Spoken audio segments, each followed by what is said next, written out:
الحمد للإله سابغ النعم وخالق الإنسان من بعد العدم، فالحمد ثم الحمد ثم الحمد لك حمدا كثيرا طيبا يا رب لك. أعطيتنا خيرا كثيرا ربنا، سترت عن كل الورى عيوبنا، ثم الصلاة بعد والتسليم على النبي المصطفى الكريم. Assalamualaikum warahmatullahi wabarakatuh. We are standing in the ancient land of Bukhara, the ancient city of Bukhara, one of the most exotic cities we've all heard about. Allah Azza wa Jalla has blessed us all to come to this land. Alhamdulillah, I'm coming with our group from Sacred Journey, and I wanted to show you a little bit about the city. First and foremost, Bukhara, of course, it is one of the ancient cities that became famous for being on the Silk Road, the famous Silk Road that went from China all the way to the Byzantine Empire. It was one of the most important super highways of information, of passing material goods, of course, of silk, but not just of silk, of spices, of trade. And of course, because it was a silk road, it was an actual road. By the way, there wasn't just one road, there were multiple roads here. But the point is that there was this road that people would take from one side of the world to the other, and that facilitated the passing not just of material goods, but of knowledge and of interactions of civilizations. Marco Polo went on the Silk Road. Ibn Battuta took the Silk Road as he traveled from east to west. So Bukhara was one of the main supermarkets, if you like, on the Silk Road, one of the main bazaars where people from across the world would come and they would sell their goods over here, of course, as they're going through this beautiful land of Bukhara. And Bukhara, of course, was conquered, as you know, in the early Islam, during the time of the early Umayyad time frame. Of course, the Sahaba themselves, they conquered parts of this land, the late Sahaba time frame, and it was made a part of the Muslim rule around 700 or so CE. And the Muslims began giving da'wah to the people. The local people here were of various backgrounds. They were Buddhists, and they were also what are called shamanists as well. And we are now actually standing at one of the oldest, in fact, the oldest standing structure in Bukhara. It was built over 1,200 years ago, but that's the physical structure. Before the building, this was the original moon temple where they would worship a moon god. The ancient shamanists, they had their moon god here. They had a temple over here. When the people converted to Islam, they then converted this into a masjid. And when the Soviets came, they destroyed the masjid part of it, but they kept it as a museum, so it is now a museum. So this is the oldest structure that is still standing in the city of Bukhara. It is the site of the first masjid ever built. In other words, we can safely say that Imam al-Bukhari and some of the greatest scholars, they prayed in this masjid. Not, of course, the architecture, not the bricks here, but the location, this facility. And in fact, we will see this masjid is located below the city level, because obviously city levels rise. So if you can see over there, we are actually underneath the city line. The city line is above us. So what we're going to do now, inshallah ta'ala, is we're going to take a quick tour. We're going to zoom through the city, go through the ancient markets with the exact places where, silk and spices and all of the goods would be sold. Still the market is active. Still you can buy Bukhara rugs. Still you can buy, saffron and the spices that come. And we're going to zoom through the marketplace until we get to the city square, and we'll tell you some very interesting things about that. So come with me, inshallah.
So we are standing in front of the Kalon minaret and the Kalon mosque. MashaAllah, we have some of the locals here as well. MashaAllah, that's interesting, beautiful. So let's walk this way. So then I want to show you a little bit about what we're going to be talking about. So this is the Kalon minaret. The minaret here, the minaret over here, when the Muslims first conquered it, one of the earliest dynasties here, they built a minaret around 900 CE. So that's like 1,200 years ago. However, that was made out of wood, and obviously over the course of the next few centuries, it was destroyed, it was burnt down, until finally around 11 or 1200 CE, basically 1,200 years ago, this minaret was constructed. So this is the original minaret that has been standing in Bukhara. It is the landmark of Bukhara for over 1,200 years, and I find it very, very beautiful that look at what's written over here. If you can go up to the calligraphy, so the top is Subhanallah bihamdi Subhanallah al-Azim throughout the whole thing. And then the ayah says, وَإِن يُرِدْكَ بِخَيْرٍ يَمْسَسْكَ اللَّهُ بِضُرٍّ فَلَا كَاشِفَ لَهُ إِلَّا هُوَ وَإِن يُرِدْكَ بِخَيْرٍ فَلَا رَادَّ لِفَضْلِهِ. That if Allah Azza wa Jal wishes for you some type of harm, then no one can lift that harm except Him. And if Allah wishes for you any good, then no one can reject that good. No one can prevent that good from coming to you other than Him. So this minaret is the original minaret for 1,200 years. It is the hallmark of Bukhara. Before this, there was another minaret. So basically, Bukhara has always had one of the most impressive minarets of Central Asia. And what is really interesting, and this fact blew my mind away. Many of you know Genghis Khan and the Mongol invasion. What most of us don't know is that Genghis Khan himself personally entered this land of Samarkand, of Bukhara. He entered this very site of Bukhara, and he walked to this very monument. This monument, or this pillar, predates Genghis Khan. Legend has it that as he looked up, his turban fell off and it fell to the floor, and he didn't even pick it up in awe. He was just looking and looking and looking, and then when he picked it up, he actually bowed down to show venerance, because obviously he was a pagan, he was a non-Muslim, and so he bowed down to show venerance to this massive icon, the likes of which somebody like Genghis Khan had never seen in his whole life. And then Genghis Khan marched into the largest masjid of Bukhara, which is this complex. However, the complex, of course, was built after him. Now, again, to reiterate, this minaret is the actual minaret that Genghis Khan saw. This minaret predates this mosque complex. The mosque that we're going to enter in was one of the earliest masjids ever built in Bukhara. Not the earliest, I showed you the earliest. This is one of the earliest. It was built in the time of the early Umayyads. It's one of the first masjids. The physical structure that is standing here dates back to around 1500. So the physical structure is 600 years old. So the location is the same, but what we're going to see is around 600 years old. Genghis Khan saw this minaret and was very impressed. He then walked into the older masjid in the same location with his shoes on intentionally. He knew you were supposed to take your shoes off. He walked in, he trampled on, he sat on the mihrab in this very complex. Of course, not the same one, but the location is the same. And he then berated the Muslims. And it's a long story. The Muslim ruler of this region had killed the envoys of Genghis Khan and had taken their wealth for himself. And that's the beginning of Genghis Khan's conquest. That's the beginning of Genghis Khan leaving Mongolia and conquering half the world. It was because the Muslims of this land, the ruler, did something that was wrong. He trampled on the rights of Genghis Khan. The envoys, the ambassadors that came, he massacred them, and he took the wealth of Genghis Khan that went as a trade. It was supposed to be a trading, and the ruler became greedy and said, who are these Mongolians, whatever, I'll just take their wealth. Genghis Khan became so enraged. That was when this was the first land he attacked, and he entered into the city of Bukhara. He massacred hundreds of thousands of people. He entered the masjid, and this is, according to legend, this is what he said. He sat on the minbar, and he said that, this is literally what is written in the books of history, I am your God's punishment to you because you failed to live up to your religion. This is what Genghis Khan himself said. You didn't act faithfully according to your tradition, and so your God sent me as a punishment against you. And he showed no mercy to the inhabitants, even though he was impressed by the architecture. So he allowed this to stand, but he massacred hundreds of thousands of people, and he destroyed the masjid complex, which was then, of course, rebuilt after him and rebuilt after him, until finally 600 years ago, one of the dynasties came and they built in the same location this massive complex. And I'm going to show you, it's really a beautiful, beautiful masjid. Opposite the masjid, this is the Mir Arab Madrasah. This is the madrasa that has been teaching ulama for over 700 years. And in fact, this was the only madrasa that the Soviets, when they conquered this land and they invaded in 1920, the Bolshevik Revolution, if you know, and they overtook it, they imposed their communism, they shut down all the mosques, they shut down all the madrasas except this madrasa. So this is the only madrasa that still had a little bit of Islam and Quran being taught even during the repressive Soviet regime. And it is the Mir Arab Masjid. Yesterday we visited and I entered the masjid, the complex. Alhamdulillah, I met with some of the students and I met with some of the teachers. The teacher I met with, in fact, he had graduated from Al-Azhar University, and it's only the local Uzbeks who are studying here and teaching here. So some of their teachers have studied from abroad. I was told that there are a number of people as well who have graduated from my alma mater, University of Medina. They're also in the city. I'm trying to meet them. Let's see if I can meet them today. But I want to show you the actual masjid. Before we get there, sorry. Okay, let me show you one thing. Go all the way to the top there. Again, I love which ayat are chosen, right? So it says, Bismillahir Rahmanir Rahim. Shahidallahu annahu la ilaha illa huwa wal malaikatu wa ulul ilmi qa'iman bil qist. That Allah has testified, and the angels testify, and the people of knowledge testify that La ilaha illallah. So they mention the people of knowledge. So this is the ayah in the Quran, Surah Al Imran, that Allah praises the people of knowledge. Ibn al-Qayyim says this ayah is the best blessing, the biggest blessing that the Quran has given to the people of knowledge, because he put the people of knowledge in the same sentence as Allah and the angels and the people of knowledge. So they put this ayah when they enter the madrasa to show you the status of the people of knowledge. So now this is the madrasa. Now we're going to enter the masjid. And of course the primary verse is a very common verse when you enter the masajid, that and al-masajid lillahi fala tad'u Allahi ahada. Masjids belong to Allah, so nobody should be made dua to other than Allah subhanahu wa ta'ala. So this masjid was built in 1514. 1514. It is called the Masjid of Kalon or Kalon. It is called, and it is under the protection, of course, of UNESCO World Heritage Site. And just take a look at how beautiful this masjid is. It is one of the largest masjids in all of Central Asia. And it was supposed to accommodate everybody for Eid and Jumu'ah. The whole city would be able to come here for Eid and for Jumu'ah. Over 12,000 people could come and pray in one time in this masjid. Now I want to show you one very interesting fact about this complex.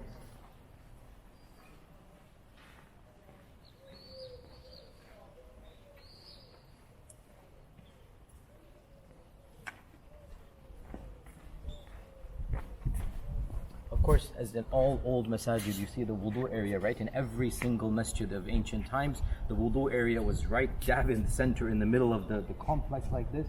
And you would have, if you needed to do wudu, you could just go there and do your wudu over there. This masjid is one of the largest, as we said, in all of Central Asia. It is, of course, the largest in Bukhara itself. And this masjid has been functioning on this site since the 700s. It was built, of course, after the Atori Masjid that I showed you before. It's the second or third masjid built, but it is still essentially a masjid that definitely people like Imam al-Bukhari and others, they would have prayed in. Again, in this locality. Obviously, the physical building, this is only 600 years old, but of course, this location has been there for the longest time, since the beginning of Islam. Now, I want to show you just one thing. Let's see if we can come over here. Where's the best place to take this video? I'm here with my erstwhile assistant who wishes to remain anonymous, but we will call him Abu Zubair for the time being, inshallah ta'ala. When he wishes to reveal himself, his kashf will be done, inshallah ta'ala. So, I guess let's get in the shade so that I can speak more clearly, inshallah. Where should we? Actually, let's get in the shade because I wanted to show you. Now, what is the problem of this large area? Think about it. Once upon a time, you would have 12,000 people. Imagine Salat al-Tarawih, imagine Jumu'ah khutbah, imagine, any large gathering. You have 12,000 people praying here. What's the problem? Obviously, the problem is that you cannot hear the Imam, right? You cannot hear the Imam. These ulama and scientists of the time, subhanallah, the mind boggles how they figured out, how they knew this, what they did. I have no understanding or clue of how they were able to design an acoustical site such as this one. Now, I don't think you can hear, but as I'm speaking, maybe you can hear the amplification coming back. What we discovered with our guide yesterday, and we tested this out, is that the mihrab over there, the mihrab where the imam would be reciting, is engineered such that the voice is going to be projected upwards into the dome, and the dome will then amplify it, send it back down, and then is going to go left and right across these chambers. And in each of these chambers, it's going to go through the dome, up and down again, echoing all the way through this chamber, and then all the way down to the end, and then all the way down to the corridors. Such that whatever the imam says over here in a reasonably loud voice, the domes, and then check this out, underneath the domes, right underneath them, were placed large vats, large empty chambers that were also supposed to echo back up into this area. So we have over here these acoustical domes, and whatever the imam would be saying from the mihrab, you would then get it amplified throughout the entire area, such that it would reach the courtyard itself. Now yesterday, I tested it out. Our guide said to us that when the Soviets came, obviously they shut the mosque down and they used it for storage facility. Can you believe they used this for fertilizer? Astaghfirullah. For 89 years there was no salah being prayed over here. In the Soviet era there was repression, of course. The Muslims were not allowed to practice their faith. When the Soviets came, they converted this area into just a chamber where they would keep their fertilizer, and what they did was they took up these big vats and they used them and they destroyed them on the right hand side. For some reason they left the vats of the left hand side. So yesterday I went to the mihrab and I recited Quran, and we had people standing at the very end, the far corner of the left hand side, and they said that they could hear very lightly, not in a loud voice, because obviously the acoustics has been damaged, it's not the original structure, but still they could hear me recite, even though I was reciting like I'm talking to you in a regular voice. I wasn't screaming, I was speaking in a regular voice, and on the other side of the complex they could hear. So in those time frames, during Jumu'ah, everybody would be absolutely quiet, and the Shaykh or the Khatib, his voice would be heard and amplified to 12,000 people, simply because of the acoustics of how they created this. Now I want you to see the dome in the mihrab.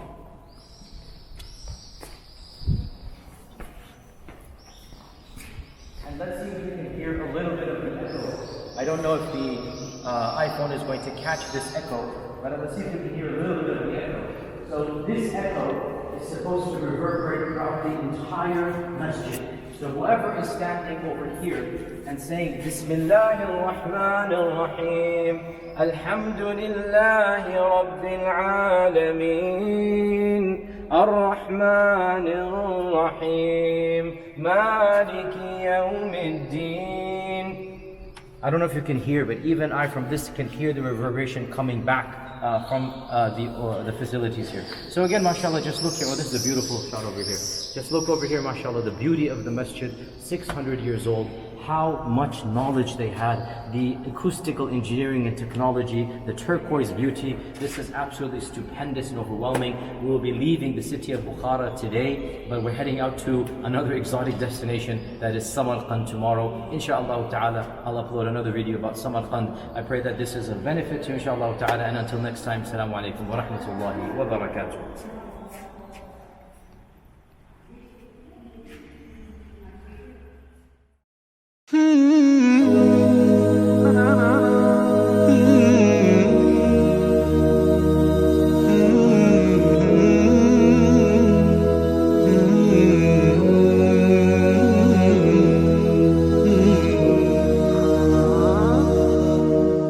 ذكر وموعظة ونور فيه شفاء للصدور وشفيعنا يوم النشور آياته تروي المدى وصفاته نبع الهدى نلقى الجنان بحبه لن تستقيم حياتنا إلا به.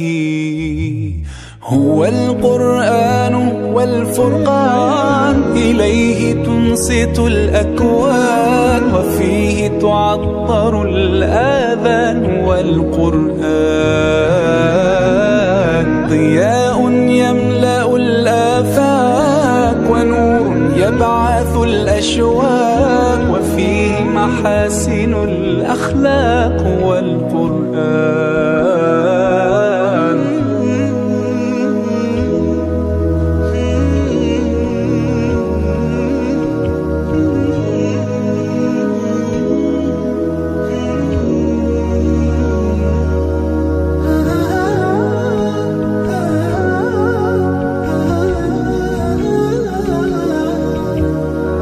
كم يهتدي الحيران فيه والنفس كم حنت إليه.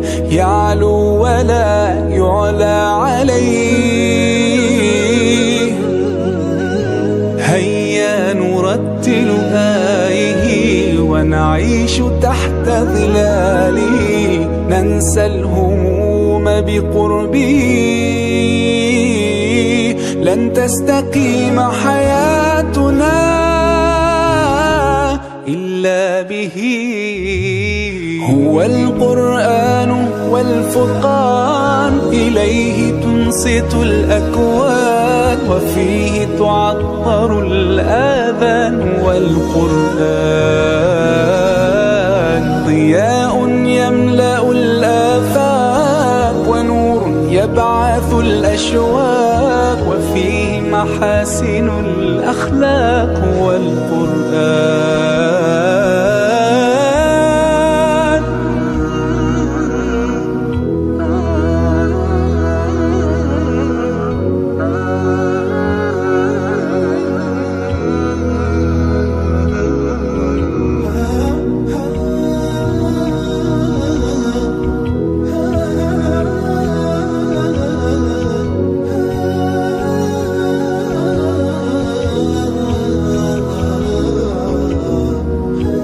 أسعد به قلوبنا واغفر به ذنوبنا واشرح به صدورنا يا ربنا.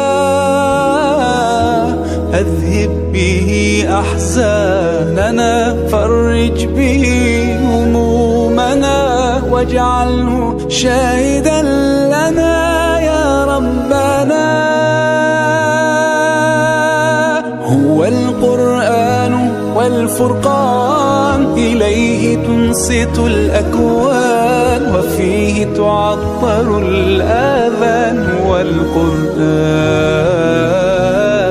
ضياء يملأ الآفاق ونور يبعث الأشواق وفيه محاسن الأخلاق. هو القرآن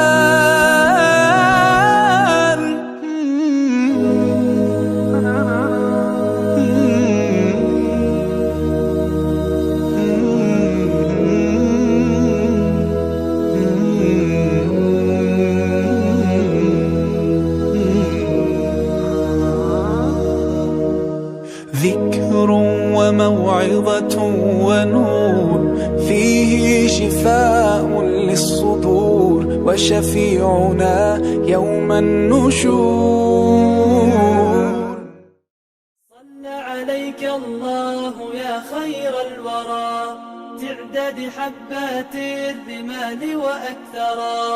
صلى عليك الله ما غيث هما فوق السهول وبالجبال وبالقرى.